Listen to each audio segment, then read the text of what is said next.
Welcome to They Live by Film, a platform dedicated to bringing you film discussion and interviews from around the world. I am Adam Lundy, and I am joined by my co-hosts Chris Haskell and Zach Bryant. Uh, Hello. Hey Hey there. guys, hey guys. Been a couple of weeks. Zach's been globetrotting. Chris has been talking about criterions, and I've been sat on my ass. It's been nice. Yeah, that was a wild conversation. I think that was the 3.5 hours one has to be our longest one, right? Oh yeah, by a long shot, it's our longest episode. By a good hour, I would say. Nice. That was a lot of fun. Those two we could have gone in, I don't know, what is there, 50 movies we spoke about? We probably could have gone in at least 30 different directions and made a whole podcast just about stuff that came up as we were going through those movies. Now, I just want to make sure you followed my request because I haven't listened to it yet of you dissing John Cocteau for me, right? Oh yeah. Oh yeah. Good, thank you. Yeah. That's all Good. I wanted. Oh Perfect. yeah. You'll Most see. You'll important hear it in part. there when you hear Uh, it. That is the most important part of any podcast is to say that John Cocktail can go fuck himself. Uh, Uh, yeah, I made sure to get it in there. nice. Zach, how are your travels around Eastern Europe? They were good. I guess I will tell just one story, which you guys have heard part of this story. But it's the funniest one that was, a very horrible in the moment. I was actually on our last day. So for listeners who don't know, I for 2 weeks I went to Warsaw, Poland, Krakow, Poland, Bratislava, Slovakia, Vienna, Austria, and Prague, Czech Republic. We were also in like a little town. We were there to see the Bone Church. It's just like an hour outside of Prague. So I don't even remember the name. Kutna Hora, something like that. That was the town. But anyway, on the last day we were there, Prague. We were leaving that morning. Um, we had done well. We had done hostels, which had been so much cheaper. I mean, you're talking for anyone who doesn't know, you're talking like 13, $14 a night. Oh wow. It is just so much cheaper to do. The only risk you take is you're in dorm rooms. You're in dorm rooms with other people, so you get to meet a lot of strangers. I met a ton of great people. First night we were there, when we were in Poland, we roomed with a Greek guy and three Australians, and um, I told you guys we were in a room with a Irish guy. There was another one of an Austrian guy. A lot of good stuff. The probably the first bad thing that happened on our travels is we had ate at a restaurant and at night, and the next day my friend who I was traveling with, she had gotten what looked like hives on her arm. Didn't think anything of it. She has a small allergy to like a certain spice, so she just figured it was in what she ate. No big deal. So the next day we go back to sleep, and at that point, this guy who had to have terrible jet lag when it came into our room at like 8 p.m. and he just slept. I mean, this dude was in a coma. Good for him. I'm glad he could just sleep in some random place because I struggled with it. And when we were leaving the room, I noticed that these hives had started all over her face. The ones on her arms have gotten worse. So we went outside. We were talking about it. It was bed bugs. Really, really awful bed bugs. So we went to go get some breakfast just because it was like, this is stressful. We just want to be like away from the hostel. And credit to the hostel, they were great. They sat there and they helped us clean everything. They moved our rooms. They did everything they were supposed to do. You have that many people moving around, you're taking the risk. It's part of the risk of being in a hostel. So um, when we were leaving to go to our new room, the the guy who was in the room had finally woken up. This was like 14 or 15 hours after he came in and went to bed. And he was just kind of scrolling on his phone. And so we were sitting there talking, like, should we tell him? Because it's like I feel like we should. So we go in and I get his attention. I'm like, hello, sir. And he looks at me. And I start trying to explain to him that we found bed bugs, we're moving rooms, and he should do the same. And he just looks real confused. And I'm like, do you speak English? He's like, no. So at that point, I'm trying to do like hand motions to explain bed bugs. And I'm just saying bed bugs a bunch of times. And he just looks at me and says, bed bugs?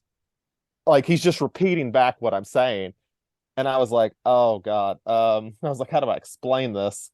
So I got on Google Translate. I was like, what language do you speak? And he's like, Slavic. I'm like, perfect. Okay. He at least understood asking what language he's speaking. So I went on there and I wrote, hey, we found bed bugs in our room. We're switching rooms. You might want to do the same. And I hit the play button so it would just play out for him. And I have never seen a better example of realization going into someone's eyes very slowly. And he just gets straight up. He's like, thank you. That's good.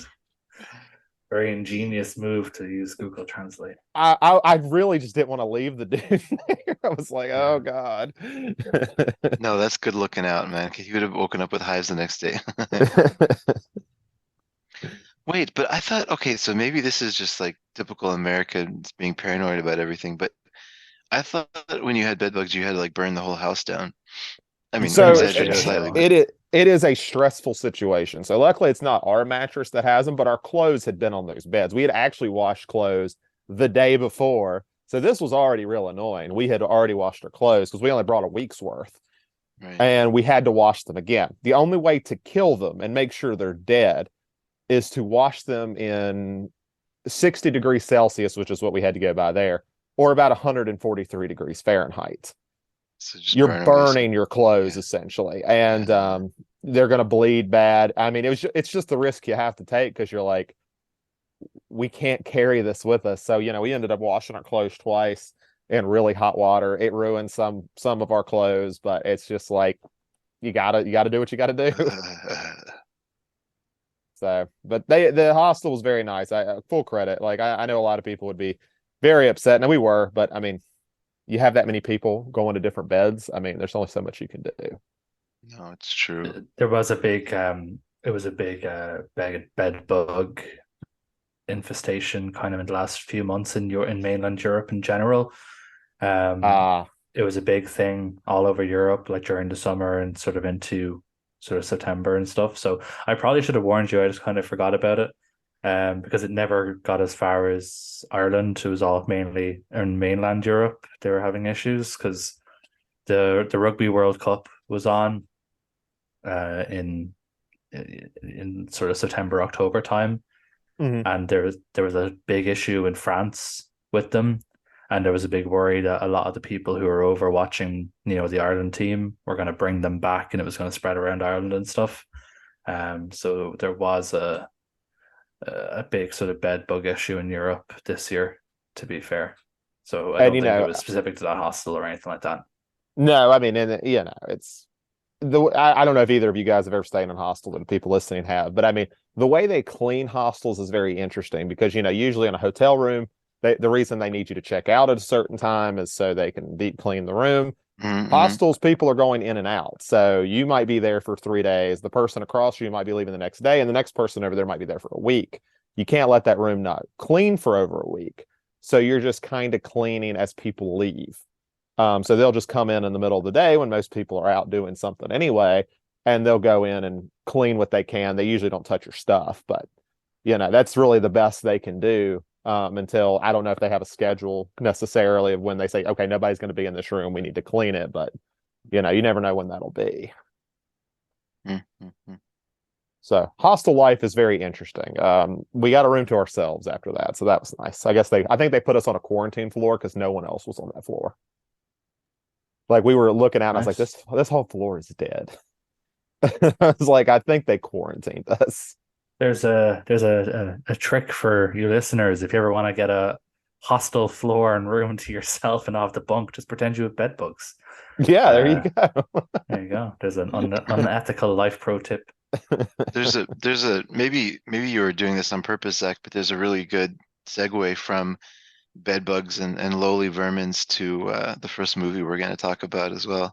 We'll say it was on purpose. That makes me sound much more intelligent. Humans that live Um, under rocks. just before we start up these movies, anyone watched anything? I know obviously Zach was probably tough for you watching stuff traveling around, but anything sort of movie wise we want to shout out, even like a new release that's coming or anything like that?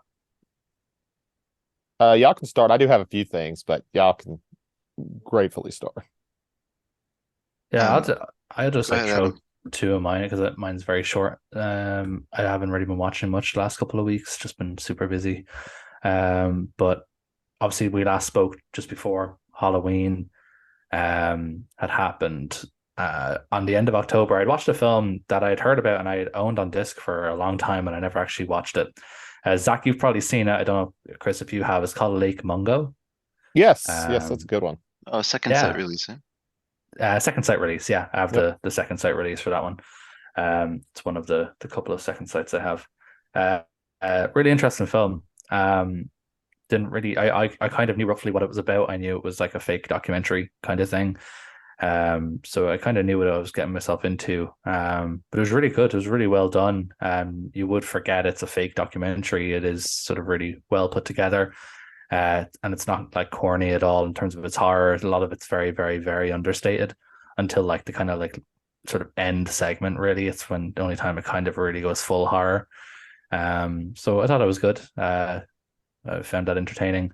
And then kind of in the lead up to this, obviously I known for, since we last spoke what we were going to be talking about. So I said, I was looking through Coen Brothers films that I hadn't seen because I have seen a good chunk. I think I've seen like 9 now with The Man Mm. Who Wasn't There. So I've seen a good chunk of Coen Brothers films, but I'd never seen probably the most famous Coen Brothers film, which is The Big Lebowski.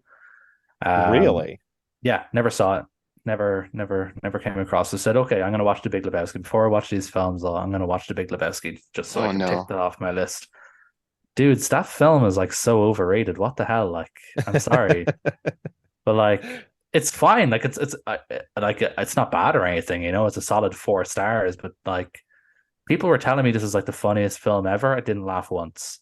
It was humorous, sure. There was like moments where I thought, that's smart, that's funny, but I never I don't get it. laughed. Um, yeah, I just don't You really get it. I don't you really and get the hype. Ryan, you and Ryan from Disconnected are both on my shit list now.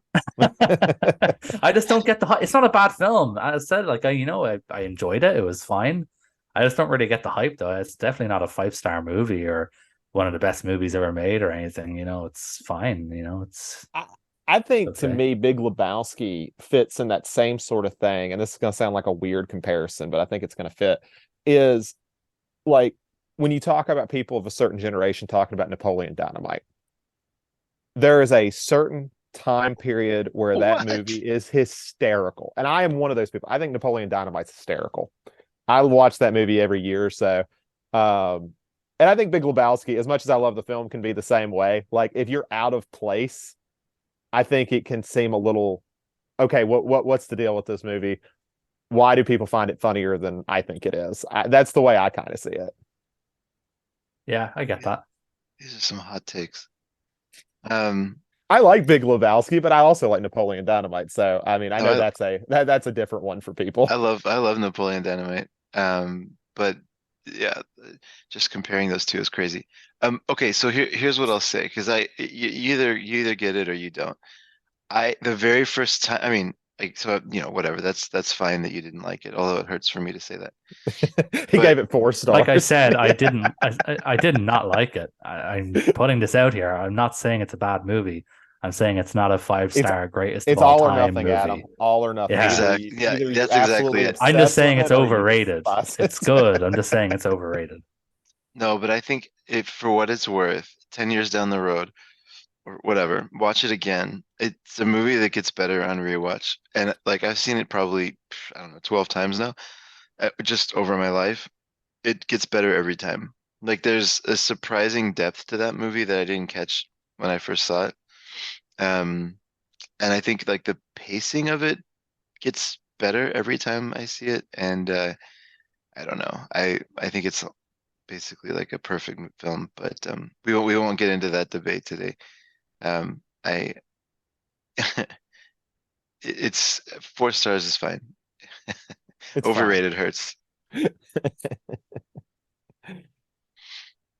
Well, we'll talk about overrated because I did watch some stuff. I obviously had a lot of time on the plane, so I had some plane movies I got to go through. First one I watched on the way there was The Last Night in Soho. That's just a rewatch. Edgar Wright, great movie. I won't talk much on that. I think I've talked about it before. On the way back, I watched 3 movies. I rewatched Mad Max Fury Road. That's 5 stars. I rewatched The Prestige, which is still Christopher Nolan's best film. And Agreed. for you, Adam, I know you're a big Inception fan. I have always never loved Inception, even though I liked it. So I've kind of in that position as you're talking about Lebowski. I have to say, I think I got it a lot more this time around. It had been years since I had rewatched it. It hit right for me this time. I still don't think it's like his top three for me or anything, but it's really, really good. I like that's probably the best I've liked it since. Nice. Inception's dope. Yeah, But I like agree that Prestige is his best film yeah, for sure. it's just so good. Like when I said, and these are Air France obsesses with Christopher Nolan. I think they have almost like every one of his films on there. Like they even Mhm. had Insomnia. I was like, no one even remembers Insomnia as his movie, and it's on there. Um, but as far as new watches, I actually watched a bunch of new stuff since I got home, trying to catch up on my 2023 list. So I'll go through those like really quickly. I watched Nick Cage's Western, Butcher's Crossing. It's an adaptation of one of my favorite books. It's basically about a bunch of guys. It's Heart of Darkness, Moby Dick, Blood Meridian type of thing, where these men go out and try to just kill as much as they can and do what they can and try to get these numbers up and to just complete destruction. The movie is really good. It's like really well plotted, and it's an hour and 40 minutes. And it's one of those where the weird criticism is it really should have been like a lot longer because it feels like it's just going at such a fast pace, even though it's well plotted. And I'm like, I really wish it had just kind of like it's a Western. So it's like you can just sit there and look at landscapes for a while and just like really let the audience like dig into it. I kind of wish it had done that, but it's still a solid movie. Nick Cage is doing a very reserved madness, so that's always fun. I watched David Fincher's new film, The Killer, Netflix film. It's good. It's like a very stripped back version of what you'd expect from a Fincher film. So if you like Fincher, worth watching. I watched Priscilla. Have you, Adam? I don't know if you saw that or not. No, News and bugging me to I go see figured it. she would like it. That's why I asked. Yeah, News and bugging me. She keeps bugging me to say, is it streaming yet? Is it streaming? Like, no, it's literally just come out in theaters. It's not going to be streaming for a while. She I don't even think that. literally earlier today, she was like, "Do you think it's streaming yet?" And like, no, it's definitely not streaming yet. So no, I haven't seen it. I haven't been to the theater in a while. Right. I'm probably gonna watch The Killer either this weekend or this week though, because it's on Netflix now. So Yeah, I think. Do you like Fincher's other stuff? yeah, I'm kind of yeah, I'm fine with Fincher. I don't hate any of his movies or anything. Fincher's fine in my books. Yeah, you'll. I mean, if you at least like his other stuff, I think you'll like this one. It's just like really stripped back. It's like right under 2 hours, so it's like the perfect length for you. Yeah, I saw it was like an Uh, hour 45 or something. So I thought, perfect. That sounds great. it's getting close. It's getting close though. It's like it's not the like almost 3 hours of Zodiac. So even though that's his best movie, but Yeah, Oh, I uh, didn't realize Pris- Zodiac was 3 hours. Yikes. it's it's pushing really it. long. It's Yeah, really it's a long. long movie. Priscilla is good. It's Sofia Coppola. It's one of those films where I think the first half is just a lot better than the second. The second is fine. I kind of put in my review that my interest in the movie Priscilla wanes as Elvis's sideburns grow. Just like when you go to the early stuff, like I give her a lot of credit because she presents it as a love story. And I mean, I'm sure if anybody's aware of the history of Priscilla and Elvis, which I'm sure many are, it's it's a very weird dynamic relationship. We'll give the nicest version of that, of what I can say. Uh, but what I like is she kind of trusts the audience to like to understand how weird this is, but still keep it in like Priscilla's point of view. Where she's obviously excited because the one of the greatest musicians to ever live is like very interested in her. What 14-year-old girl wouldn't be excited about that? But of course, when you're 14, you don't think of how weird this is. And from my understanding, she still doesn't really see it a certain way.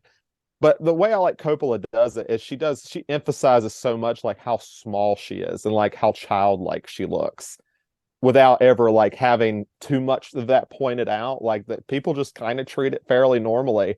And you're just like, oh, oh, oh. And it's just like, and then she'll just do like a straight, like this is a love story, and it's just like there's like this underneath pit of it. It's good. I wish the second half was as strong as the first because I think they like nail the first half, but it's still good all the way through. And the last one I'm going to talk about is Five Nights at Freddy's, which was not good. It is awful.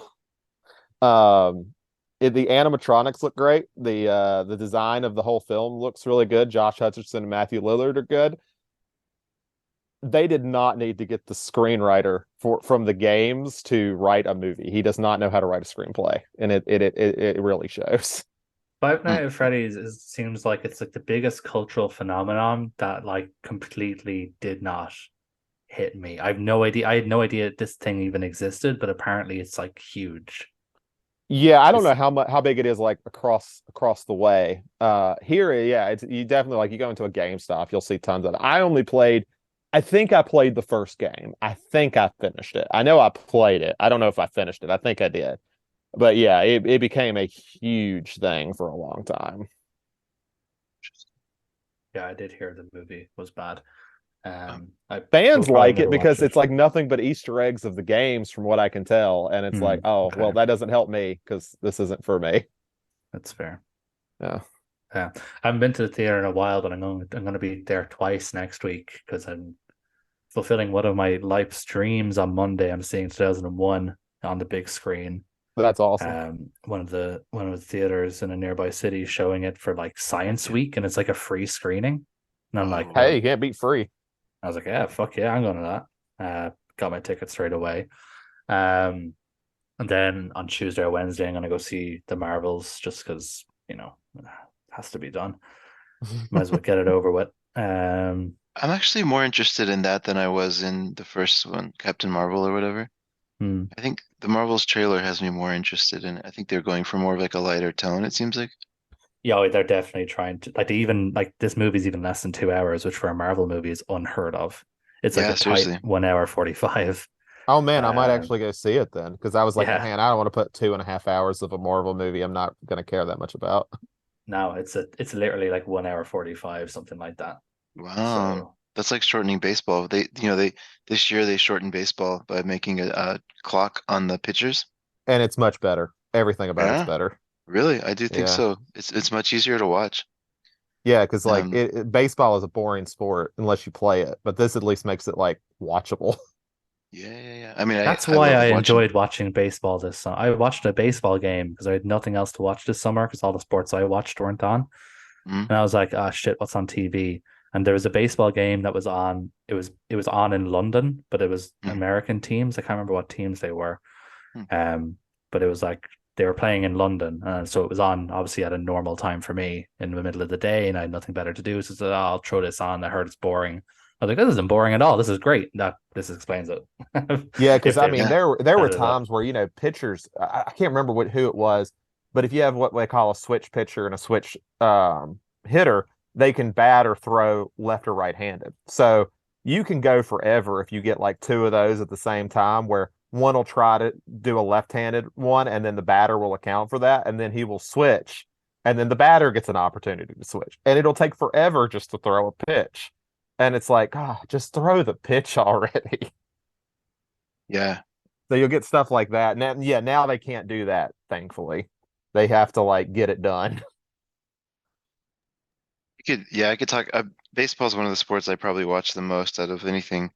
But we don't make this a baseball cast. But yeah, they essentially they just had no controls, right? So they would just if a pitcher was feeling stressed, they could just walk around for 3 minutes and then pitch.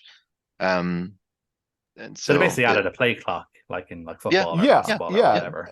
Okay. And it yeah. keeps the pacing much better. Like there feels like there's actual momentum, which is, I think baseball has missed for a long time. Oh yeah, exactly. So anyways, it's if they're doing that with Marvel movies now, maybe they took the lead on that, which is good. Yeah. I'll make mine. Why does it that all your sports have like cater to people with like ADD? Because I know a lot of Americans don't like soccer because quote unquote nothing's happening. There's no scores. It just seems like you all cater to people with ADD. We're You just have all to have trying to something recreate the happen gladiator constantly. pit, man. Yeah, yeah. Americans don't have attention span. That's why you don't. And it's because soccer's boring. I refuse to Just speak. wait till you find out about cricket, Zach. Oh God, I'm Cricket's the good. fucking worst. Even yeah, cricket's terrible.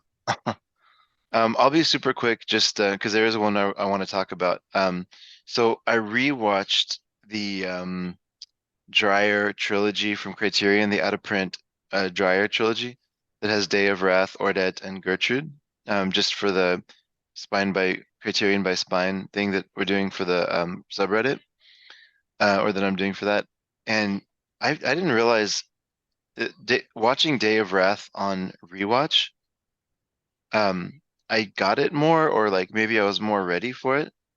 Yo, that movie is awesome. Awesome, awesome, awesome, It's an awesome. It's like amazing film. So good. yeah. Oh my gosh. Like it's a straight horror movie at times. Um, and then also like they kind of go into this whole weird um what's it called? Stepdaughter or stepmother fetishization that's now all over Pornhub and stuff. But like it's sort of the first movie that explores that, I think. Um, that's not an adult film. But like it's just a crazy movie. It's almost like a genre film, honestly. Yeah, it's really, Um, really good. I'd recommend it to you, Zach. Um, yeah. it has a kind it's obviously not as horror adjacent as something like what's the Bergman film? Virgin Spring. Mm, It's not as horror adjacent as say the Virgin Spring or Hour of the Hmm. Wolf, but it certainly gives those vibes at times. It's set in the same time period and stuff. Um, Okay. so I'd especially recommend it. the It's really first, good. especially the first what, like 45 minutes or something, because it deals with hypocrisy of the church in Burning Witches. Yeah. Um, and because it's drier, like he's big on morality, right? So he really like leans hard into the hypocrisy of the person who's making the proclamation to burn this old lady who's clearly innocent. Um, but just the way that they like string her up and just hold her while she's screaming and stuff, it's like it's pretty intense. Oh, It's that like scene, yeah, the witch burning scene is insane. yeah. It's Um, really, really, really, so really, really anyways, good film. but that and speaking of insane, this is one I really, really wanted to mention. Sick of Myself 2022. Have y'all seen this? It's a Norwegian movie. No, never heard of it. Yeah. Oh my gosh. Y'all, this movie is so good. Um, so I'm uh I don't even know the best way to describe it. It's a dark, dark comedy, but it's very funny. And it's essentially about this couple, but really the lead actress or the lead actors, this woman who kind of goes down into a rabbit hole of social media and getting attention online. And she's willing to she finds some viral video of this drug from Russia that creates a really rare skin condition. And so she orders this drug because she wants to get attention for it. So she completely disfigures her body and ruins her body in order to get attention. Um, but they do a good job of balancing uh like these horrible decisions she's making, but also making it funny. And so it's both. It's equally both. It's both a very like scathing, intelligent satire and also just like a fantastic comedy. Um, Vinegar Syndrome put it out on their pictures line where they kind of put out newer movies. So that's how I saw it. But I would really highly, highly recommend it. It's so good. Um, and then I'll just quickly say tonight I'm watching what's it, Lady from Shanghai, which I'm excited about with a friend. We're gonna watch it together and chat. So it's Lady from Shanghai is a I have never seen any Orson Welles noir. Um, It's his best film. Wait, what? Hold up. So you've never seen Touch of Evil?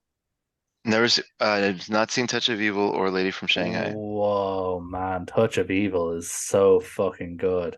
Yeah, I Touch of definitely Evil might be better than Citizen Kane. that's awesome. Um, but oh, that's not true. I guess I've seen Chimes at Midnight, which is not a noir, obviously. But yeah, I've seen Citizen Kane. Oh wait, no, I said I've never seen any of his noir. That statement is true. Yeah, this will be the first noir of his I've seen, and so it Like sounds like I need to see. I don't love Lady from Shanghai, but like you need to see Touch of Evil. Oh my God. The new or the Eureka put out a 4K but this year. Mhm. Um holy crap, that movie is so good. Wow. Okay.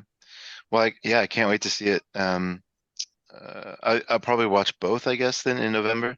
So then I'll maybe by the time we report back, I'll say both. But I'm excited for Shanghai tonight. And then there was three that he made. Kind of, there's like a trilogy of his noir, right? I can't remember what the Um, third one might be. I'm just trying to but think now. anyways, Is it yeah, The Trial? I don't know if that's considered a noir, though. It's a Kafka. Yeah, I I'm don't not know. sure. Touch of Evil is fucking awesome. That's, I guess, like I said, that movie might be better than Citizen Kane. Wow. It's so good. The Okay. opening sequence is just bananas. Okay. Well, I can't wait. Yeah. I'll be watching those. Nice. Cool. I suppose better get talking about the films we're here to talk about, I guess. Um, Hmm. do we want to start with the older or the newer of the two? I'm easy. I'm always a sucker for chronological, I guess. Okay, cool. So we'll start in 1984 then with Blood Simple, which this was the Coen brothers' first film, if I'm right, their first feature film. Would I be right in saying that? Yes, yes. Okay, so for those unfamiliar, the owner of a seedy small town Texas bar discovers that one of his employees is having an affair with his wife. A chaotic chain of misunderstandings, lies, and mischief ensues after he devises a plot to have them murdered. And fun fact, this could be the plot of any Coen brothers film, and it will fit into at least 50% of their oeuvre, apparently. Legit. Yeah, Blood Simple. I think we had all seen Blood Simple before. Is this anyone's first time watch? No, we had it for film club. I think we all got Yeah, to it. yeah, we definitely had it for film club. I can't remember Legit. when we did. It was definitely a year or two Ooh, it was a ago. long ago. It was a while. I think it was it was my pick. I could probably look it up, but yeah, it was a while ago. Trying to see, 7th of March 2021. So yeah, about 18 months ago, nearly 2 years ago, um, that we watched. Oh no, sorry, nearly 2.5 years ago. My bad. Yeah, So exactly. nearly 3 years ago, that we watched this. So yeah, it's been a while. Anyone want to jump in first with Blood Simple? Well, I can give some context for it quickly if that helps. Yeah, do. Just I think it's the background of this movie is fascinating. Just imagine a room where, Joel and Ethan Coen are fresh out of film school, um, and they get funding from, they kind of scrape together $1.5 million of funding to make this movie, and they get Barry Sonnenfeld to shoot it. Like, just what a powerhouse, of creative talent. And then they get Carter Burwell to do the score. Like, what? Who's still hanging out with them forever. I know, right? And just for a Yeah. first movie, like to think that much talent just in a room together. And I don't know why they shot it in Austin, but this movie was shot in Austin.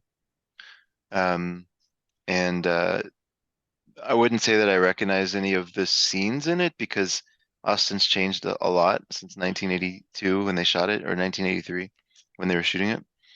But yeah, it was cool. There's a little town called Hutto that's right outside of Austin that they shot it in. So that was kind of fun to see. But yeah, I mean, just to think about that much talent in the room together, just trying to make this fun noir, interesting noir, and then to get Emmett Walsh and Dan Hedaya, and then obviously they didn't know what Frances McDormand was capable of, but to think who she became and to get her in a movie early on, just no wonder this movie's so good, right? Um, but it's just fun to think about new beginnings like that. I think for me, it's so there's just incredible amount of creative talent that's all just like early on in their career. I think the thing that uh, is also interesting for me before we get into the actually like whether or not we liked it and all that stuff. This movie on They Shoot Pictures is currently at what is it, 971? I don't So have it's an Pretty issue with good. that. It's Yeah, pretty good. I don't see that as a bad placement. yeah, exactly. I mean, it's considered at that point it's considered one of the best movies of all time, right? It's slightly below Godfather Part 3, which I think Godfather 3 is too high. Um, but That is a bizarre placement. yeah, it's right by Roman Holiday, Who's Afraid of Virginia Woolf, Return of the King, Whoa, They whoa, Live. Return of the King is that low? Damn. I mean, still top 1000, right? Uh, They Live. Uh, yeah. Anyways, so there's 47 Ronin, which is a which is a cool flick. But anyways, it's up there with the classics. Um, I think part of it is just there's a lot of Coen Brothers movies that are higher. Like, they've just made so many great movies, but including The Big Lebowski. Um, but no, I think that they're I love this movie because their love letter to film and like the way that they reference sort of other movies through, you know, the camera angles and through the way they set it up and through writing. It's more subtle than Tarantino, but their love of film, I think, is obvious from even their first movie. So I'll shut up and let y'all talk, but a little background on the movie, and yeah, this is one I love a lot. Yeah, I loved this movie when we first watched it, whatever, the 2.5 years ago, or whatever it was. Really blew my mind. I don't know if I've mentioned this on the podcast. I definitely mentioned it in like Discord and stuff. That like I'm not the biggest, Coen Brothers guy. I don't like, even though I've seen a lot of their movies. I've seen, like I said, I think I've seen like nine now. I've seen a lot of their movies. Um, but I'm not like a big like Coen Brothers fanboy or whatever. I'll never like go out of my way to watch a film just because it's made by the Coen Brothers. But like I still respect them. They're good, obviously great filmmakers. Um, when I saw this film, when I originally watched it, blew my mind. Thought it was amazing. I still really like it now. Don't know if I like it as much as I did. It didn't blow my mind as much as it did the first time. I can kind of see more of the issues, which, to be fair, a lot of the issues with this movie is just the fact that A, they're inexperienced, and B, it was cheap. There's a lot of stuff that's not technically marvelous or anything like that. But what they're able to do with the budget and the production that they have, they really, really, really make a really great film. The script is great, which I think you can kind of say that for pretty much any Coen Brothers movie. The script is really, really good. I love Emmett Walsh's character. He's just the performance he puts in is amazing. One of the sort of the best kind of sort of sleazy villains. He just kind of like he's almost like a slug, and I don't mean that like as a jab at his weight or anything. Just in terms of how he like slithers through scenes, almost it's really, really, really off-putting, and but obviously really great from his point of view. Um, Frances McDormand, obviously, she's Frances McDormand. We can just draw the line under it there. Don't need to say anything more. And I really like how they kind of updated a lot of the noir tropes. Like there's a lot of visual stuff here that's very much indicative of film noirs. Even like from like Bang, the opening scene, that kind of like shooting, the Ray, and I can't remember Frances McDormand's character's name off the top of my head, but Frances McDormand's character and Ray, they're obviously having a Yeah, conversation about their affair and stuff, and the way the light is kind of coming in from the cars driving by and stuff. Really, really cool opening scene. Great way to start the film. yeah, Um, yeah, overall, I really like it. I don't love it as much as I did. Well, I say I don't love it as much as I did. That's probably a bad way to put it. Didn't like blow my mind as much as it did when I first saw it because that's pretty obvious a lot of the time that happens. But still, the last 10 minutes of this movie are so fucking good. yeah, You know, it's weird to say, well, maybe it's not too weird to maybe it's weird to use it as a criticism, I guess, to say that the movie peaks at the finale. This movie does peak at the finale. I don't necessarily mean that as a criticism or anything like that. But the last 10 minutes of this movie are awesome. I really do agree with the last 10 minutes. I always said it felt a bit like a slasher film, which I think makes some sense because before they did this, they were helping Sam Raimi out with The Evil Dead. right. Yeah, so I mean they had some experience in horror, and I think that's one of the cool things about Blood Simple is it's so often when you see these like great directors like where they're getting their starts at. A lot of them do get their starts in horror films because they're inexpensive. They can be easy to shoot. You can do a lot with unnamed actors. I think what like the cool thing with Blood Simple is they are taking what used to be a pretty, and Adam, you correct me if I'm wrong. From my understanding, you know a little bit more about noir than I do, but it's a fairly inexpensive or it can be a pretty inexpensive genre to shoot. Absolutely. That's why they made so Yeah, many B films or film noirs purely on the basis that it was cheap and easy. yeah, and it to me it's just interesting, and I'm glad you chose these two films, Chris, because I think it's interesting to see them make two noirs 17 years apart. I think if my math is right, so almost 2 decades apart. But to see that they kind of have a love for this, and they're still Yeah. using these inexpensive methods to do it. Blood Simple, I really like. I don't want to sit there and say it's not my top half of the Coen Brothers stuff, but it's not as high as things like Fargo or Oh Brother Where Art Thou or No Country for Old Men or anything like that. But I still think, for a debut, a lot of people would want something of this quality as a debut. And I think it spoke a lot to what they were able to do. I did read at an interview that apparently in like 2000, they said this was their worst film. And there's an argument for that at that point. Now, this was a few years before they made The Lady Killers and Intolerable Cruelty back to back. But I was gonna besides say. those misses, they had good success for up until, and we'll talk about that a little bit more when we get to Man Who Wasn't There. But from Blood Simple to The Man Who Wasn't There, they didn't really have any major missteps in their career, and that's No. incredibly impressive. Yeah. Yeah. It's so funny to think about them make what year did they make that comment? In 2000? 2000, so a year before them, so right after Oh Brother Where Art Thou. So, at that point, Yeah. they were correct. It probably was, That's depending on funny. how you feel about Hudsucker Proxy. Oh, that's like a proxy is fantastic. I agree, Um, but I know some people don't like Hudsucker. yeah, yeah, no, no, no, it's great. Um, yeah, this is I guess I should probably there's certain directors that I'm always going to be a little bit biased towards, or maybe I should say like they have a strong sentimental value for me. And the Coens are definitely one of these directors that got me into more interesting movies.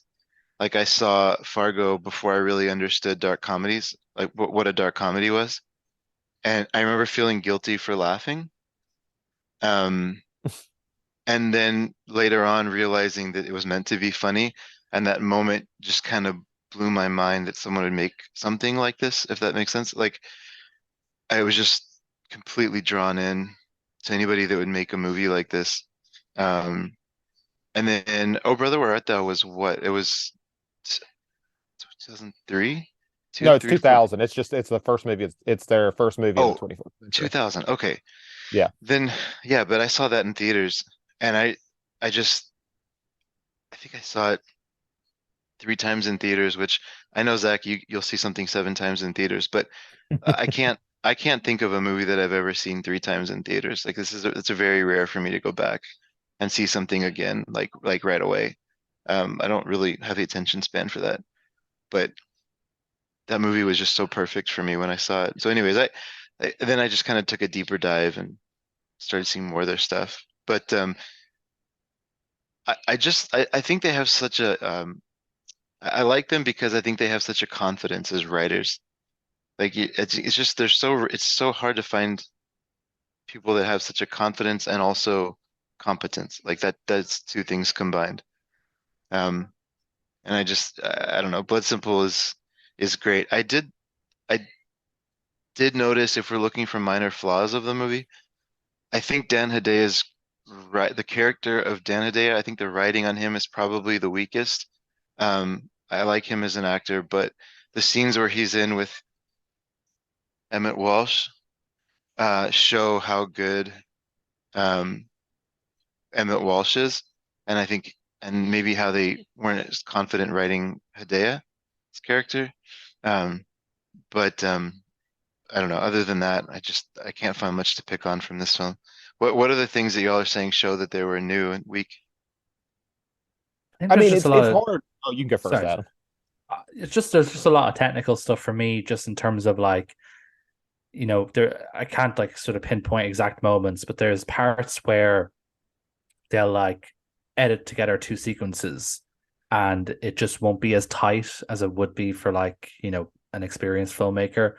Um, like the scene where I can think of one. The scene where Marty first try and sort of drags Francis McDormand out of Ray's house, and she like fights back at him, like, cracks his finger and turns around and kicks him in the nuts and stuff. It's like like there's nothing wrong with the writing of it. It's just from a technical standpoint, it feels kind of off. It's just a bit jumpy with the editing, and I know that I'm really nitpicking here. But stuff like that just kind of, you know, it shows inexperience, and that's not a bad thing because they were inexperienced. I'm not knocking them really for it. It's just it's kind of noticeable when you're watching it. Like I watched these films backwards. I watched The Man Who Wasn't There first because I'd already seen Blood Simple, so I said I'll watch that one next. And so when you look at how slick The Man Who Wasn't There is when they're like 20 plus years into their career versus Blood Simple, it's very noticeable that there's a lot of stuff that's just like, just kind of like rookie mistakes, if that makes sense. Yeah, and I mean, I'm basically just going to reiterate, but I'll try to add a lot. I think it's just when you know their career, and they're the type of directors who do so much for their films. They direct, they write, they produce, and they edit. They had won an Oscar for editing under a fake name. I forget the name they use, but they tend to use a fake name as editors just because they don't want their names in there a bunch. But they have so much of a hand in there that it's interesting to see that evolve over time and then say, okay, their beginning is still good, but I know it can be better. Like it's, Joel Coen helped edit Evil Dead with, I can't remember the girl's name, but so he was obviously experienced in editing, but there's still going to be mistakes when you're like 20 something years old. Yeah, exactly. And again, I'm not trying to criticize them or anything for it Oh yeah. because like you're gonna make mistakes when you're new because you're new. It is what it is. It's just part of it. But it does kind of it hurts the overall experience just a little bit. But again, not really their fault per se. There's one other thing that's kind of more writing related. And I was thinking about it after the sort of when the film was coming towards an end. I was just thinking about it, and this may have just been me missing something, or maybe I'm being stupid. Why does Emma? We know obviously. Again, we're probably getting to spoiler territory here. So when Emma Walsh kills the first person he kills, I understand that. Well, when he tries to kill him, at least. I get that. That makes sense. That's like that's totally makes sense for the plot. I don't really understand why he then goes to try and kill the main characters. I don't really get how that falls into his plan. And maybe I'm being stupid. It's been a bit since I've seen it, so I may be Wait, misremembering, and I may. Oh, you go ahead. You might have a better answer than me anyway. no, I just saw it last night again, just to make sure it's fresh. But he he gets paid to kill them. Yeah, but that's my point though. He gets the money. He does away with the person who's paid him. Nobody knows the deal is made. Why is he even bother? Just let them live their life. There's no reason for him to kill him because the guy who paid them to kill him is No, dead. it's the convoluted morality of this world. I think he's he had a job to do, I think, right? It's that Texas thing of like it doesn't matter if it's a dirty job, like you got to finish the job, right? I Yeah, and think it's it's kind of and stupid, if why kill the guy paying you then? Oh That no, just I think makes no that's like a sense to me. Western that's like a Western trope kind of thing. I Oh, mean, I just stop me I if just thought it was a bit stupid. stop me if I'm wrong, Zach. I could be oversimplifying it, but that didn't I feel like that's just sort of like an old Texas kind of like honor amongst, criminal kind of thing. That's how I took that anyways. to me, it does something that they're going to do a lot in their career. They have a very interesting idea of karma and a very interesting idea. I think I've heard someone describe it as a very Old Testament sense of karma, where the bad are punished and the good probably get punished too. But for them, they seem to like villains who have this sense of a very twisted honorability. Like, yeah, I agree with what you're saying. It's definitely in Westerns, but I think of like Anton Chigurh and No Country for Old Men. He likes, Right. he enjoys killing people, but he tries to make it a choice-based thing. He Yes, yes, flips a yes. coin for them. And I mean, this is something, you look at John Goodman's character in Oh Brother Where Art Thou, this is a man who does such awful things, but feels like he has a sense of morality over these guys who are escaped convicts and things like that. And I think that's just a thing they like. I will say, I think Adam, I do agree to the sense that like maybe it's more not as well defined as they would later do, but I think that's something they wanted to toy around with was this idea of a twisted code, so to speak. Okay, I'm just glad I didn't miss anything because I was just trying to figure out why he's bothered. He has his money. The guy who hired him is dead. Nobody will ever know that this deal ever happened. I just didn't really see the point. Um, Yeah, I think and that's a very pragmatic idea, and I agree with you. But yeah, I think this isn't necessarily pragmatic. okay, I'll just have to. The plot needed it to happen, or else there wouldn't be a movie. I'll just write it off as Yeah. that. It's interesting you bring up the Old Testament thing though, Zach, because they really lean heavily into this religious metaphors in a lot of their later movies, right? Yeah, Mm. I think that's something they seem to play around with. I mean, you look at like probably Fargo is one of their best examples, and I'll avoid spoilers as much as I can just in case someone hasn't seen Fargo. But it's the good people get hurt too, but usually the bad people are always punished, and that's just a very big thing for them in a lot of their films. And I don't know if you guys have seen Buster Scruggs. They kind of, to me, that film has always shown how they changed their view of what death is throughout their career. Oh, And interesting. No, I yeah, haven't seen it yet. I would recommend it because it uses a lot of their humor, but the way they view death definitely changes as they change. Have either one of y'all seen Barton Fink? Yeah, a long time ago. Yeah, like 10 years ago. Okay, well, anyways, it's probably one of my favorite ones, if not my favorite Coen. Um, but that movie I think leans very heavily into their kind of religious ideals, um, as well. And it's the John Goodman in that movie is awesome. But anyways, yeah, they do bring a lot of that Old Testament justice in their writing. That's a very interesting perspective. I hadn't really connected that to Blood Simple yet, but of course it's going to be there, right? Yeah, I think there's Um, certain things that are just irremovable, and it makes them it identifies them. It's why like I think it's sometimes as big as a Cormac McCarthy fan as I am. No Country for Old Men feels so Cohen's that it feels like it came from them more than it came from McCarthy sometimes because it fits their that's true. sensibilities so well. Like everything about that movie is extremely Cohen. It's very true. Yeah, and it's and they're great. That's just a great adaptation. It's one of those ones where it's hard to even recommend people read the book because the movie pretty much captures everything you want from it.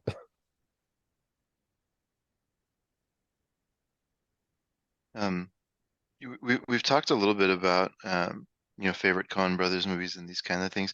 I'd be curious to hear what y'all's favorites are, but I guess but maybe we can do that in between the two movies. For Blood Simple, for me, y'all have both kind of spoken about this at some level, but I do agree that the last 10, 15 minutes is where this movie goes from being a good, freshman sort of movie to being this fantastic horror thriller. I know you don't like the word thriller, Zach, but whatever this is. But that scene where Frances McDormand is in a room, she's put the knife through the hand of Emmett Walsh. He's trying to get his hand out and he's shooting the wall, and she's slowly backing away, and there's just these new holes coming through the wall. And every time he shoots a hole through the wall, there's like a shaft of light that comes out, and there's some sort of dust that settles in the light. That's really good cinema, especially for a bunch of kids. That's very good cinema. Their It's use a of light is so good in this. Like it's Yeah, probably the most famous, but like the guy crawling away from the car is just yeah, it's to me it's the most iconic part of the film. But their whole use of light in the film looks great. What you need, it's a noir, so you got to get the lighting right. yeah. Lighting is that scene is actually that's a good seg. I think was one of the questions I had for y'all that I can't fully figure out, even though I've seen it a few times now. Why did they make their characters so indestructible? Like why do you think they did that? Was it just Were they just having fun, or is there a meaning behind that? I was trying to figure that out watching it again. Are you talking about a specific character in general or just everyone? Well, Dan Hedaya gets killed, what, 3 times? And he keeps coming back. And I'd then, consider that more of a gag, but yeah, it's definitely a lot. yeah, that's what I was wondering. Maybe there's no meaning behind it. Maybe they were just kind of having fun with it. Um, but I was trying to figure out because they usually attach some kind of meaning to their stuff. I couldn't figure out what that meaning would have been. Maybe they were just really like sort of leaning heavily into the genre of like twists and stuff. So, well, what you're saying is something. Honestly, I didn't really think about it. I thought I would, I was obviously watching and thought, yeah, this Marty guy doesn't seem to die. Right. But obviously, I never kind of considered this. What you're saying with making the character like unkillable or whatever. But one thing that has just kind of clicked with me in my brain, and I don't know if this is something I've seen in other Coen brother movies or anything, in this same way, but it's almost like this idea of, you know, keeping him alive, you know, for when Ray gets there, in order for Ray to kind of feel that guilt over what, you know, this sort of infidelity has caused. Even though didn't, well, I suppose technically he did kill him in the end, really. And I know we're in spoiler territory now. But I suppose Ray is the one who ultimately killed him because, he's the one who buried him alive.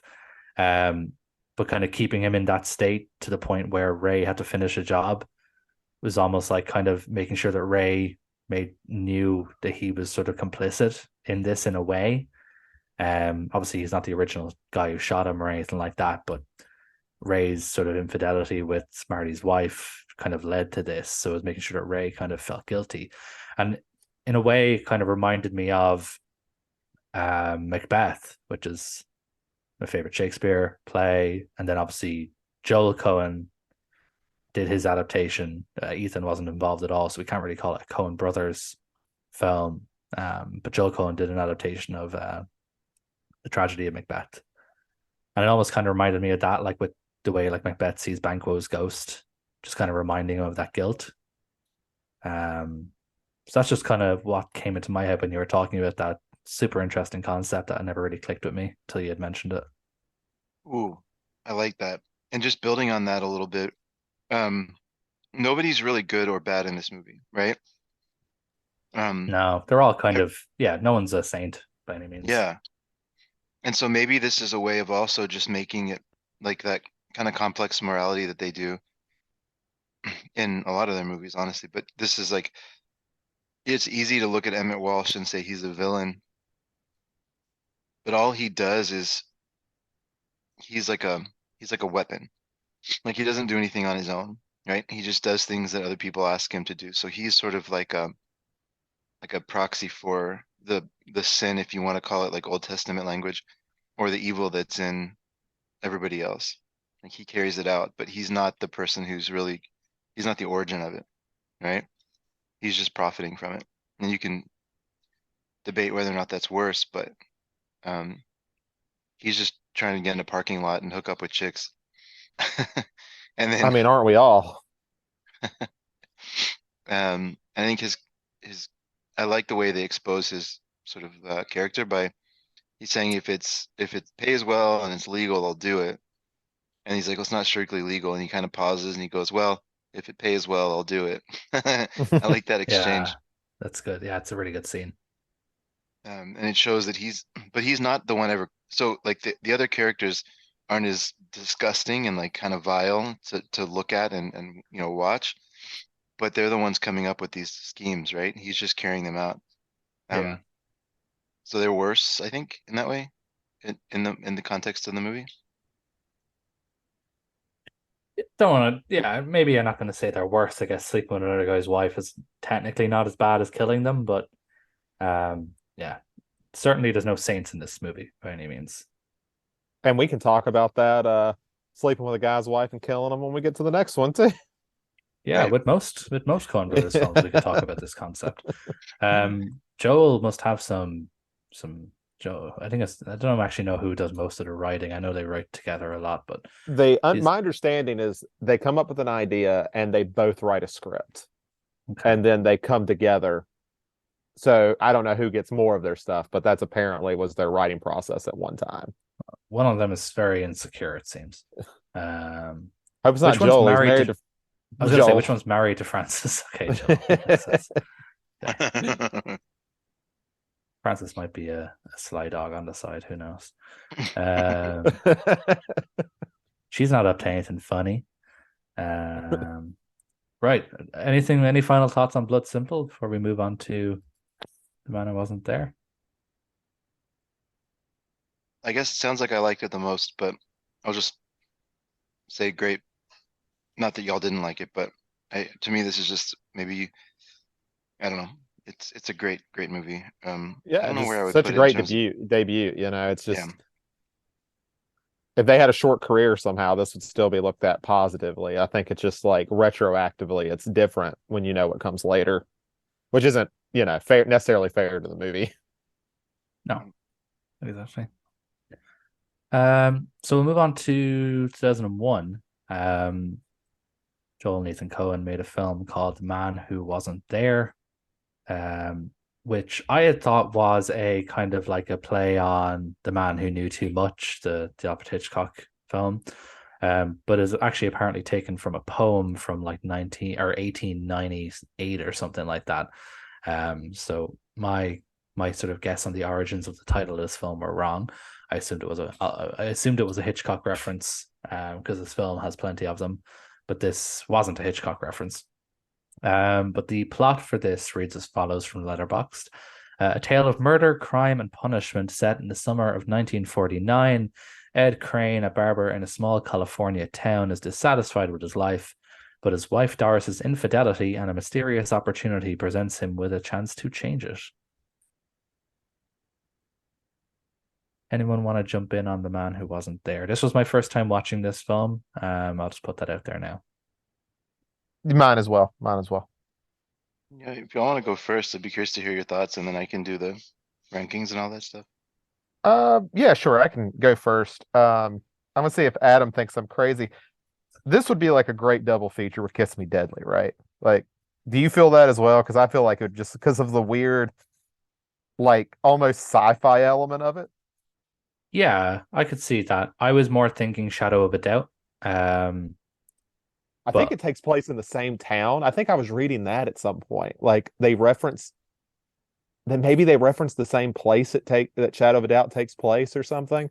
maybe I just kind of it was that kind of small California town element. A lot of film noirs happen like take place in LA, like in the cities, like Cheaper, LA or yeah. San Francisco or something. But it was kind of it was still in California because again it's a film noir, so most film noirs take place in California. It was kind of that small town element. That's what kind of drew me, and it has that kind of like weird moments in Shadow of a Doubt as well. But I can totally get the Kiss Me Deadly references also. Like I'd be surprised if they weren't influenced by that as well. Yeah, and I mean, there's probably a lot here. I mean, as someone who's you'll probably notice more than I do, but I think I do like this one quite a bit more than Blood Simple, just because I think they're like leaning a lot harder into being this homage. Like the modernizing noir is great for Blood Simple. The cinematography on this film just looks gorgeous in so many scenes, and I think it's I think it's like maybe one of their funnier films. Like I was actually surprised how fun. Like a lot of their films are funny, but this one, I think I laughed out loud more than I thought I would. Like going through it just because of how dry it is. We'll get into it in a minute, but I distinctly remember the one where the cops are telling Billy Bob Thornton's character that his wife has been locked up. Yeah, I it's just think funny that whole scene. part's hysterical. Like it's like, yeah, she got locked up for murder. Visitation's at 5. They look at her watch. Well, you missed it today, but you can go visit her tomorrow. They just sent us to tell you. Sorry. Yeah. But no, Um, I had a really good time with this one. they called her the guy she was with. They called him the decedent, and then there was a pause, and then the other guy jumps in. He goes, he's dead." He's dead. Like the Yeah, delivery was really good. Yeah. it's a good scene. And then there's that part at the end. I don't feel like this is enough of a spoiler, but when that cop comes to tell him, like, well, your wife, she was pregnant. Like, well, we haven't had sexual relations in years. He's like, well, that's none of my business. I just thought I should tell you. Yeah, but was it the coroner or the doctor or something? That's Yeah, what it was. Yeah. Just that type yeah, of humor is great in it. yeah. That's not my business. Love it. Yeah, I had a really, really good time with this film. I totally agree with you, Zach. It's not the same as Blood Simple.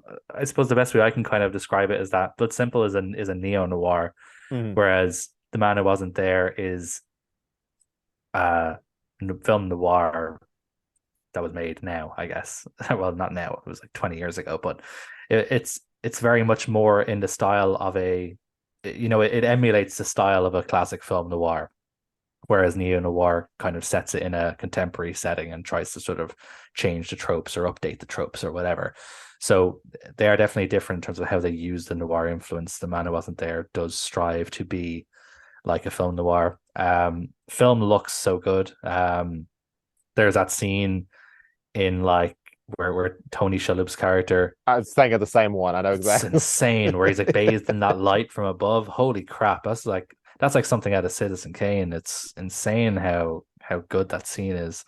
And the photography is really good throughout the movie, and with different styles and stuff. Obviously there's like those weird sci-fi moments as well that are kind of done like a 1950s sort of science fiction movie. um yeah, just a really insane looking film, really, really great script. I thought there was moments kind of after when the original kind of court case comes to an end. I was like, well, okay, why are we still going here? What else more is there to this? Um, and so there was a lull for about 15 minutes or so, and I'm like, okay, like are we like there's still 35 minutes left of this movie. What are we still doing here? Kind of a thing. Where I wasn't sure where it was going to go from there. But the way the whole thing wraps up is amazing. Like the last 10 minutes are phenomenal. Billy Bob Thornton is amazing in this film. He's absolutely fantastic. Frances McDormand, even though she doesn't get a lot to do, she's great as always. James Gandolfini's really great. R.I.P. to him. He's such a legend. Um, he was in the sort of short time he was in the film as well. He was also fantastic. I think the cast in general is just really good. Tony Shalhoub, great. Scarlett Johansson, obviously in there briefly as well. She's always great. So the cast is fantastic. I think the script is really good. The film looks really, really good. If it wasn't for that like kind of 10-15 minute kind of filler section towards the end, this might be like a 5-star movie for me. It's the only kind of this sort of, I don't want to call it a negative, but it was the only time during the film where I wasn't really all that involved in what was happening. Was that kind of lull moment in between the kind of two sort of major plot points. But yeah, this was a great movie. I'm really, really glad I sort of got around to watching it. How do you think Jennifer Jason Leigh did? Jennifer Jason Leigh's in this movie? She's the inmate who's crying. Oh, really? Wow. Yeah. I did not even know that. She's great at crying, I guess. Yeah. Great job, Holly Jennifer. Hunter is also in Blood Simple. I was like, what is this random getting these major actors? Well, of course, Holly Hunter probably wasn't that big then, but it's funny. Who was I Holly think Hunter in? she's a voice on the phone at one point. Oh, that's so random. Yeah, A it's just voice on really the phone. random. That's very random. Yeah, Billy Bob Thornton, you talk about him being good in this. That was right in the middle of his sort of Oscar run, right? Because he had Sling Blade in '96, and then he was in A Simple Plan, and then I mean Armageddon, which whatever, he was good in that. And then what's it called? Monsters Ball was the other big one for him, right? Yeah, yeah. And then he started getting into Bad Santa, which was fun. And but yeah, he had a pretty good run there in like the late '90s, early 2000s. This was in the middle of his, I think, peak, right, in terms of being everywhere. And I did like the story. I was reading how he kind of got the part of this. His agent, I think it was his agent, called him and said that, the Coen brothers want to offer you a part. And he's like, well, what's the part? He's like, it's about a barber who wants to get into the dry cleaning business. He's like, yeah, I'll be there. Love it. I'm just looking through Billy Bob Thornton's filmography around this time just to kind of see because again, I don't actually know a whole lot about Billy Bob Thornton. I'm not going to say this is like my first. This might be the first time I'm like watching him going, I know who Billy Bob Thornton is. Whereas like I've definitely seen him and stuff. I've definitely seen movies that he's been in. But like this is the first time I've like, really clocked in that I'm watching a film starring Billy Bob Thornton, if that makes sense. Mhm. And I'm just looking through his run at this time, which as you mentioned, there's a lot of like very famous movies here, Armageddon, Simple Plan, Monsters Ball. But then there's also in the year 2000, he was in the Cat Dog movie, Cat Dog and the Great Parent Mystery. And I That don't is know a if you're great movie. familiar with That is Cat that Dog, is Chris. Very much mine and Zach's generation will know Cat Dog, the Nickelodeon animated show about a cat and a dog that are merged together. Um, but yeah, so there you and it go. We has a talk, baller opening song. Chris, if you don't do anything else, listen to that. Listening to the open card. Okay, well, so well, there you go. So we talk about baller cinematic runs. You got Armageddon, Simple Plan, Cat Dog movie, then Monsters Ball, then The Man Who Wasn't There. I can't think of any 5 film runs that are better than that. Eat your heart out, Al Pacino. Yeah, go fuck yourself, Robert De Niro. You weren't in the Cat Dog movie. uh,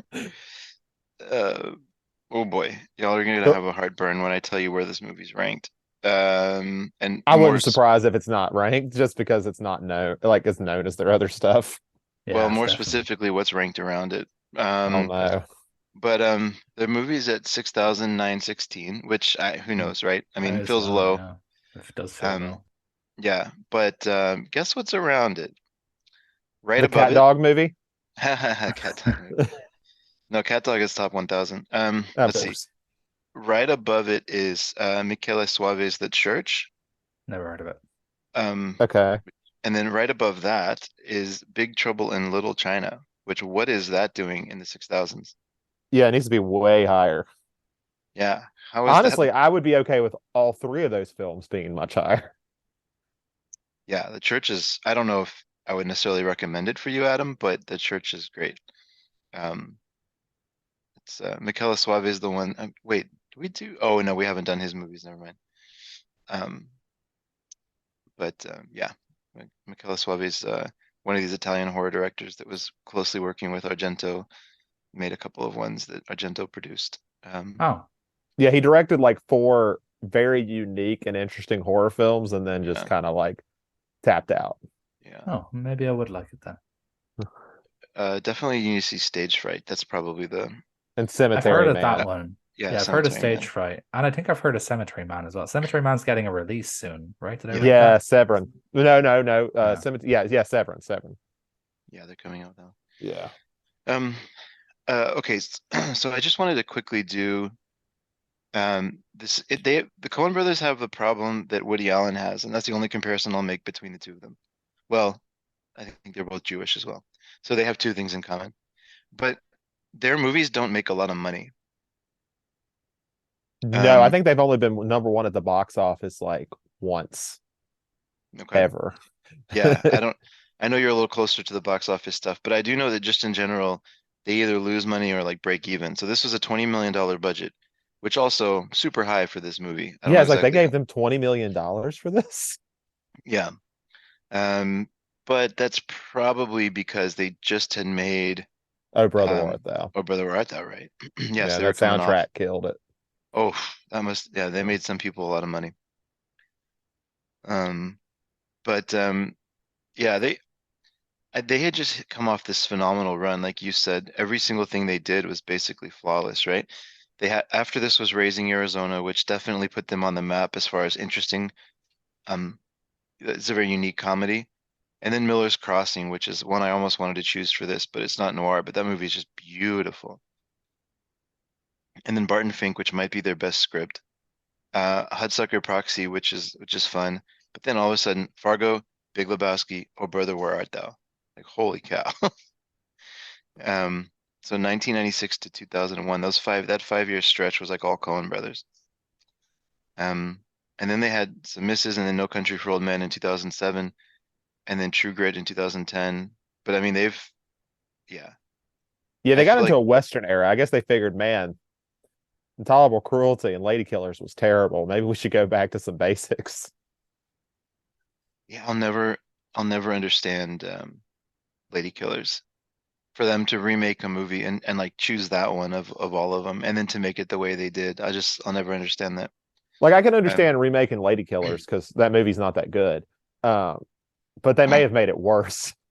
oh, I think Very they much definitely up made their it. alley as well in terms of like black comedy as well. Like Yeah. I do get it. I've never seen their version of Lady Killers, and I purposely won't watch it because I hate Tom Hanks and everything he stands for. Um, but Nice. I totally get why they would make Lady Killers. That seems like really up their alley in terms of like the vibes. I get Yeah. why you're saying that, but just the way they made it is so bad. So bad. But I was just checking quickly. Fargo did make 60 million on a $7 million budget. So I don't know. Maybe some of their movies made some money, but the majority of their movies just don't make money. Um, It's at award prestige. It's kind of like, exactly. we're looking at like Killers of the Flower Moon was made for $200 million. That movie's not going to make a dime for Apple, but that's not the point for them. It's like, oh, well, we got a Scorsese film. It's Coen's. They It's like, oh, we can get some prestige out of this.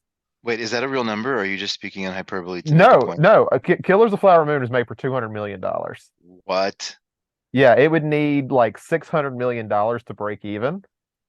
I mean, I haven't even seen it, Apple but has how? fuck you money right now, and they're just like, we will get our Oscars and people will subscribe to us.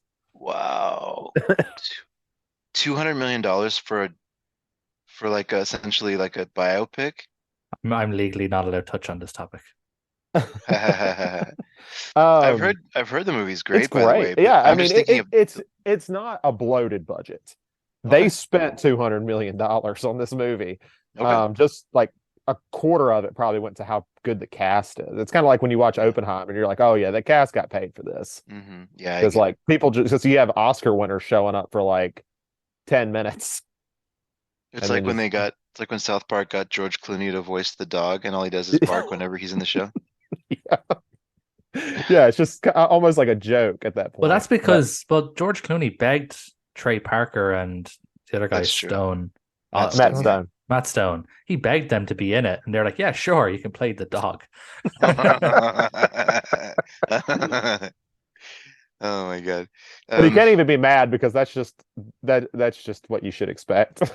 it feels on brand. Um, Maybe one day we'll do a Trey Parker and Matt Stone episode. I would love to talk about those guys for a while. But Basketball. Yes, basketball.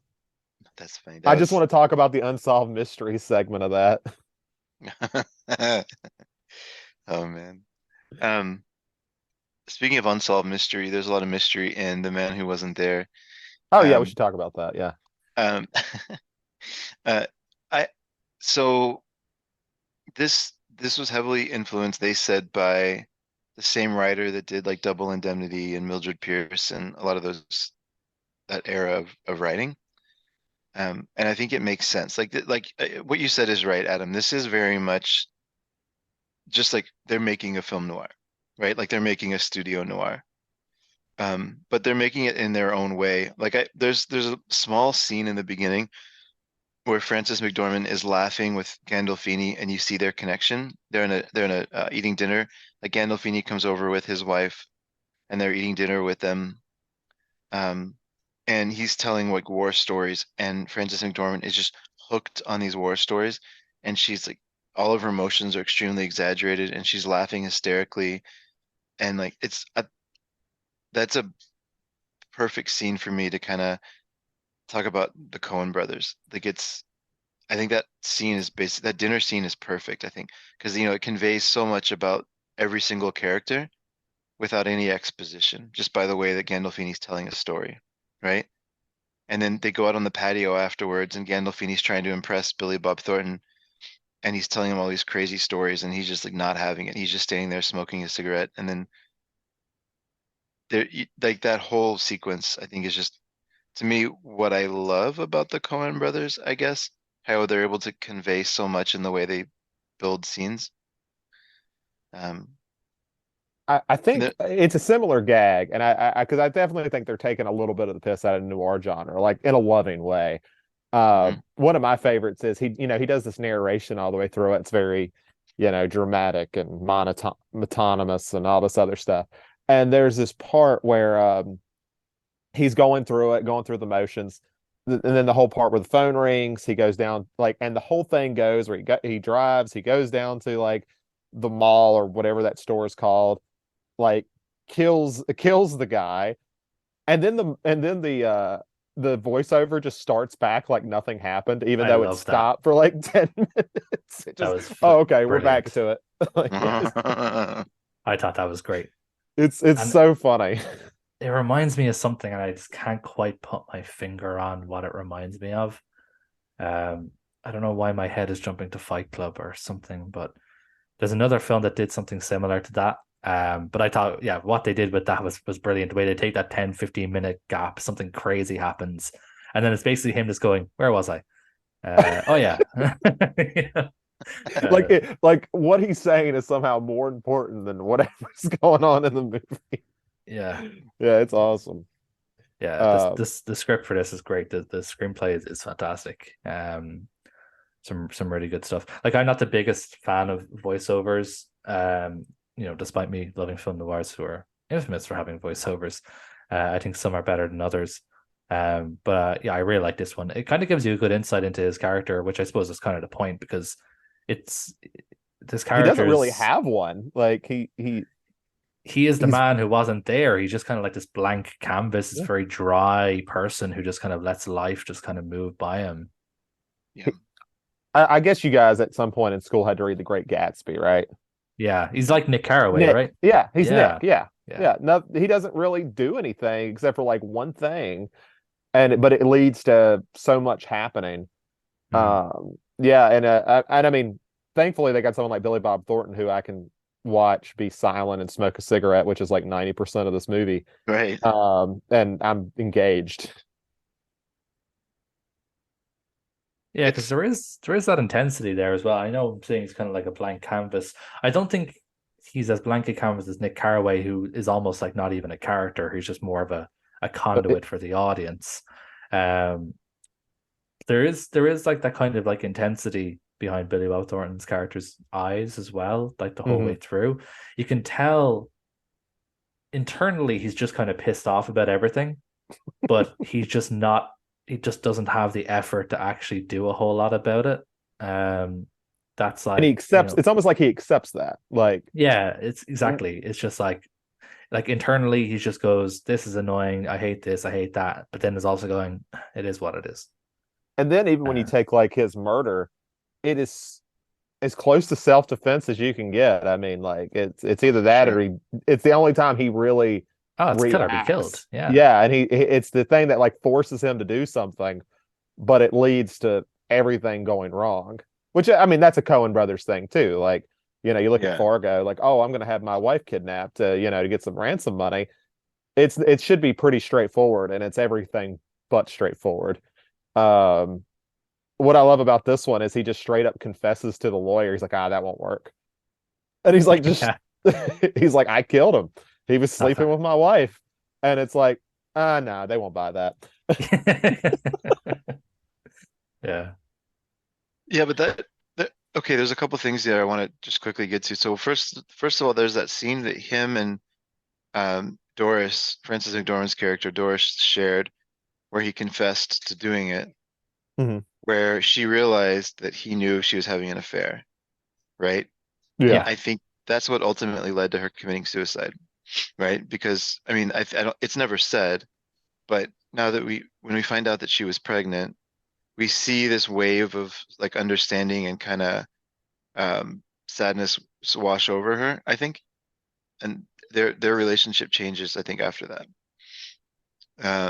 So I think that scene is important, or at least that was my reading of it. That scene's important, not so much about what's going on with the amazing Tony Shalhoub, who is fantastic in this movie, but um, for that connection, I think.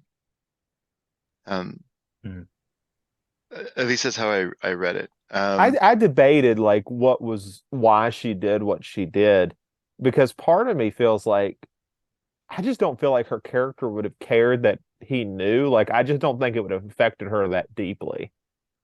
Yeah, the way I had read it is that she'd kind of resigned herself that she wasn't going to win the case. That was how I was reading it anyway. And she didn't want to just spend her Or, life or- behind bars. and I mean, it's so hard because I mean, you could like almost read into it like she really did care about. Yeah, part of me was like, well, maybe she cares a lot about Gandolfini's character and like resented him for killing him. But like after he kills him, like what does he say? Like 2 weeks later, she's like, "You want to get married?" Like she's just such a go with the flow type that Yeah. it's almost her reasoning is almost hard to figure out because I don't know if they ever give you enough to give you a satisfactory answer, which might be the point. Like, I mean, maybe it's because there isn't a good satisfactory answer, and that's exactly how a lot of the worldview of Billy Bob Thornton's character is Yeah, things just sort of happen. and I'm not defending, the infidelity here or anything, but like with how passive Billy Bob Thornton's character is, like who's to say that it wasn't like it was like we often say, oh, the wife ran off because blah blah blah. But like what's to say that Billy Bob Thornton was the one who just showed no interest in her, Yeah, and that's absolutely sexually, could and be. so, she went and got attention elsewhere.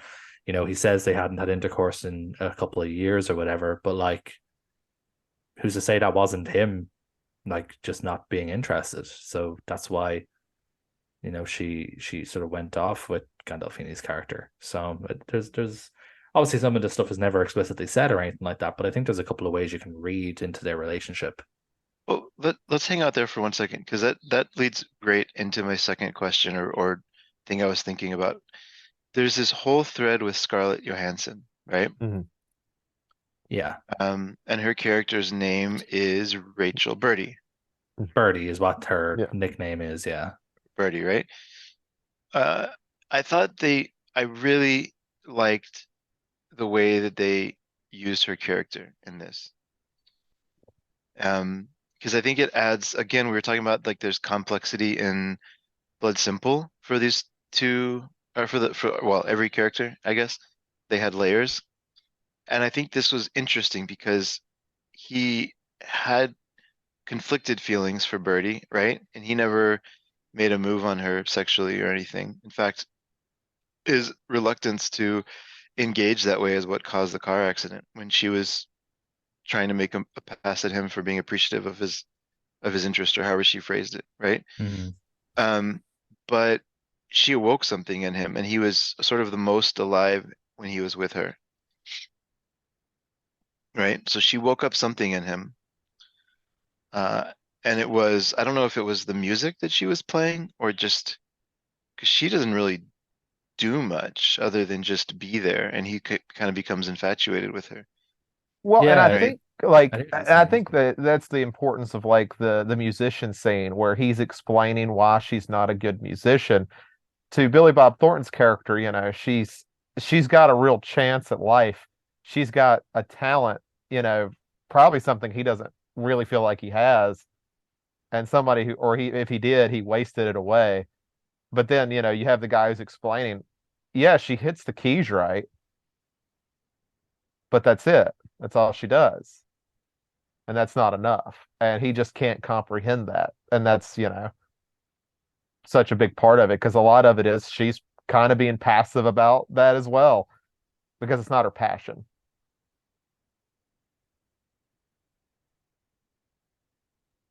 Sense to me. So she is. I'm just thinking through what you said, because she has talent. He sees her. So okay, he sees her as a way of getting things that he never got, much in the same way a parent would want their kids to be better at soccer than them or better at football than them or whatever. Like and so they push their kids to do things because they're trying to like live through them in a way, right? Yeah, and I mean, I think Yeah, he's seen how his life has turned out. Like, Right, not great. I it was mean, right. better for her. hmm So Yeah, his because love, I always read it as like he almost sees her kind of like a surrogate daughter. yeah, yeah. So his love for her is pure then in that sense, pure in the way of it's not conflicted in his mind. He's not doing this to like groom her, but he truly is No, I doing never this. saw it that Yeah. way. Yeah, I never saw his character as being interested in her sexually. Um, it was I all just think she read it that way because in her mind, it's like, why would this older man be and exactly. take Yeah, so why much would a man be time interested? in my Yeah, life, you know? she doesn't see because we obviously she has that discussion as well that maybe she wasn't considering really being a musician as a career. It was just kind of a thing she did. It wasn't like a big deal for her. So she can't really see why he would be that interested in just the music. Maybe he's more interested in her, you know, sexually or whatever, romantically, whatever we want to call it. So it's kind of like a weird moment for him because he wants her he sees her as a talented person. She has something that he doesn't have or that he can't have in terms of like an actual raw talent. And she doesn't really care. Well, maybe not care, but she doesn't really feel a deep desire to actually hone this. And then he gets that reality check from the teacher where he's like, yeah, she's good, but she doesn't have the X factor. She doesn't have that wow to really make her stand apart from hundreds and thousands of other people who know how to play a song on piano. So that's kind of like a deep cut for him because he feels that he's maybe unearthed some talent here. He's found something kind of wonderful in this world that's very plain and boring and monotonous. He feels maybe he's found something that's finally not plain and boring and monotonous, that is kind of at the sort of next, I don't know if I'm saying Yeah, this right, the kind of next sort of plane of reality almost, kind of maybe linked in with the alien stuff, I guess. This kind of like extra normal stuff. He's found it in this talent. And it's kind of like he's sort of slammed back to reality when he's told that, yeah, like she's good at piano, but like she's not special. like he read it wrong, basically. Yeah, Is exactly. another thing that he can't do. You Um, know, and I did read this about it, which I think is fascinating, that it sounds like even Billy Bob Thornton misread like what that relationship was about because like I think there's a whole story about like he made it look like he pulled his pants in a certain way to look like he had an erection, like when she's playing like the piano when he first meets her or whatever. And they didn't catch it till post, and they like had to figure out a way to edit it out. And they said that is not what we're doing. Like this is Wow. not what this is not the relationship. Interesting. oh, yeah, because it does come because of the way that every story has ever been told. In that situation, he would be interested in her romantically, right? I That's the mean, way it would go most of the time. That's the way I thought it was going to go for yeah, sure. Yeah. exactly, right? Because of history, like we've seen this play out so many times. Yeah. But they very carefully never went there, which was interesting. Um, Almost in a way similar to a way that Bill Murray character has with Scarlett Johansson in Lost in Translation. Um, where that one's a little bit more complicated, but Sofia Coppola never takes it to the kind of romantic extreme there either. Um, it's different because they get physical, I think, in one scene, but they that relationship ends up being pure as well. Um, so there's a couple of examples where the older men are attracted to Scarlett Johansson, I guess. Breaking Uh, news: Scarlett Johansson is attractive. hmm. I You heard it know here first. it's crazy. We bold, yeah, hot takes from They That Live might by Film. that might be our hottest take yet. Uh, um, yeah, what else? Oh, there's one other thing I wanted to mention. So I kind of teased this at the beginning before we started recording, maybe even. Um, I still like this movie a lot. I liked it less this time, as much as I've been gloating over it. It was a 5 star for me. It might move down to like 4.5. So I still like it a lot. Um, the only thing that just bugged me a little bit, and this is not fair to the movie, I guess, the aesthetic is so clean.